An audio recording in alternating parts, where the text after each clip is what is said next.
Hello friends, आज काय special स्वामी भक्ती या चॅनलवर मी तुमचं पुन्हा एकदा नव्याने स्वागत करते. तर आज आहे श्रावणातील शेवटचा रविवार. तर तीन मिनिटे वेळ काढा आणि ही कथा तुम्ही शेवटपर्यंत नक्कीच ऐका. तुमचे जी काही इच्छा आहे ती ह्या श्रावण महिन्याच्या शेवटच्या रविवारी नक्कीच पूर्ण होईल, ही मी तुम्हाला खात्री देते. तर कथा अशी आहे, एका गावात एक साधू राहत होता. जेव्हा तो नाचत असे तेव्हा पाऊस पडत असे. त्यामुळे जेव्हा जेव्हा गावातील लोकांना पावसाची गरज भासली तेव्हा ते ऋषीकडे जाऊन नाचण्याची विनंती करत असे. जेव्हा तो नाचायचा तेव्हा पाऊस पडायचा. काही दिवसांनी शहरातून 4 मुलं गावात फिरायला आली. साधू नाचतो तेव्हा पाऊस पडतो हे जेव्हा त्यांना समजले तेव्हा त्यांना विश्वासच बसला नाही. शहरी शिक्षणाचा अभिमान बाळगत आम्हीही नाचलो तर पाऊस पडेल असे आव्हान त्यांनी गावकऱ्यांना दिले. आणि आमच्या नाचण्यामुळे पाऊस पडला नाही तर साधूही नाचला तरी पाऊस पडणार नाही.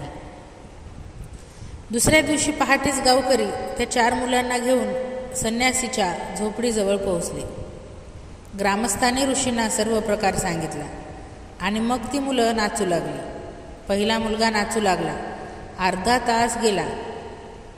मग पहिला मुलगा थकून खाली बसला, पण ढग दिसत नव्हते.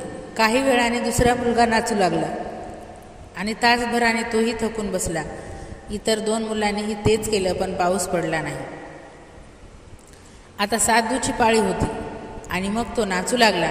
1 तास उलटला, पण पाऊस पडला नाही. साधू अजूनही थांबला नाही. तो नाचत राहिला. नाचताना 2 तास उलटले, पण पाऊस पडला नाही. पण साधू थांबायचे नाव घेत नव्हते. हळूहळू संध्याकाळ मावळायला लागली आणि तेवढ्यात ढगांचा गडगडाट ऐकू आला आणि मुसळधार पाऊस सुरू झाला. हे पाहून 4ही मुलं स्तब्ध झाली आणि त्याने लगेच साधूंची माफी मागितली.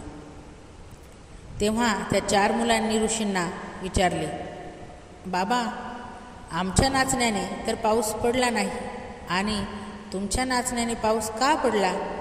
साधूने उत्तर दिले, जेव्हा मी नृत्य करतो तेव्हा मी 2 गोष्टी नेहमीच लक्षात ठेवतो. प्रथम, मला वाटते की मी नाचलो तर पाऊस पडेल, आणि दुसरे म्हणजे पाऊस पडेपर्यंत मी नाचत राहतो. हा गुण ज्यांना यश मिळत त्यांच्यात असतो. ते जे काही करतात त्यात यशस्वी होण्याचा पूर्ण आत्मविश्वास असतो आणि ते यश मिळेपर्यंत ती गोष्ट करतात. म्हणूनच तर आपल्याला यश मिळवायचे असेल तर या साधूप्रमाणे आपल्याला आपले ध्येय साध्य करावे लागेलच.